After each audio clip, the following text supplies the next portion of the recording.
नमस्कार market enthusiastic लोकांनो. GSL Gujarat alkali chemicals okay, हे एक प्रचंड उत्तम कंपनी, सरकारी कंपनी पण प्रचंड उत्तम कामगिरी करते. तर त्याचा काय इश्यू झाला सध्या, तो हा शेअर 800वरनं 374 किंवा तत्सम आला असेल किंवा त्याच्याने खाली आला असेल तर माहीत नाही मला. पण गुजरात अल्कली केमिकल या कंपनीचा नक्कीच अभ्यास करण्यासारखी गोष्ट आहे. जॉईंट व्हेंचरांचं ओरिसामध्ये नाल्को आणि GSLचं झालं to supply chloro alkali by GSL to NALCO. Okay, joint venture आहे आणि ती सध्या कंपनी लॉसमध्ये आहे. कारण काय, ओव्हर कॅपॅसिटी वर्ल्डमध्ये क्लोरो अल्कलीची ओव्हर कॅपॅसिटी झाली आहे. ओके, त्यामुळे रॉ मटेरियल ॲल्युमिनियम कंपन्यांना खूप स्वस्त दरात मिळतं, म्हणजे 50% दरात मिळत असेल.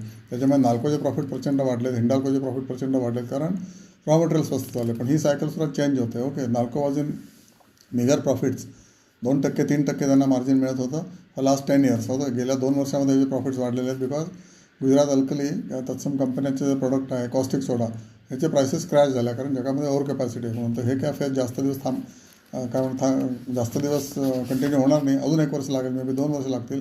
पण ह्या शेअर परत 800कडे दौड करणार. ओके, त्याचं मार्केटिंग जे आहे GNPL प्रोजेक्टचं, ओके, तर मार्केटिंग GSLकडे आहे आणि ऑब्व्हियसली तिथलं जे प्रोडक्शन आहे ते लॉसमध्ये विकायला लागतं आहे GSLला. त्याच्यामुळे GSL is in trouble right now. Okay, त्यांचे प्रोडक्ट्स कुठले आहेत तर कॉस्टिक सोडा ग्रुप, ओके, नंतर कॉस्टिक पोटॅश ग्रुप, नंतर क्लोरो मिथेन्स. मेन त्यांचं कॉस्टिक सोडा ग्रुपमध्ये 50% आहे. ओके, 46%. त्यानंतर बाकीचे 10% आहेत. कॉस्टिक पोटॅश आहे, क्लोरोमिथेन्स आहे, phosphoric acid, food technical grade दोन्ही बनवतात. हायड्रोजन पेरॉक्साईड आहे जे पेपर इंडस्ट्रीला लागतं 60%. ॲल्युमिनियम क्लोराईड आहे ते 6% त्यांचं प्रोडक्शनमध्ये टोटल आहे. सोडियम क्लोराईड आहे, ओके, 5% आणि ऑब्व्हियसली क्लोरोटोल्यून प्रोडक्ट्स. ओके, तर ही अशी जवळजवळ 7-8 प्रोडक्ट्स यांचे आहेत गुजरात अल्कली केमिकल्सची. सध्या फ्लड आहे मार्केटमध्ये या प्रोडक्टचा, त्यामुळे सेल होत नाही आहे at the reasonable cost, profitability कॉस्टमध्ये. त्यामुळे आता ते 0 प्रॉफिट दाखवलं आहे त्यांनी गेल्या वर्षी, किंवा लॉसच झालेला असेल एखाद्या क्वार्टरमध्ये. तुम्ही डिटेल बघा, डिटेल तुम्हाला होमवर्क म्हणून देतो मी. पण ही कंपनीचा DNA उत्तम आहे, डिव्हिडंड देणारी कंपनी आहे. लॉस असला तरी कंपनी डिव्हिडंड देते.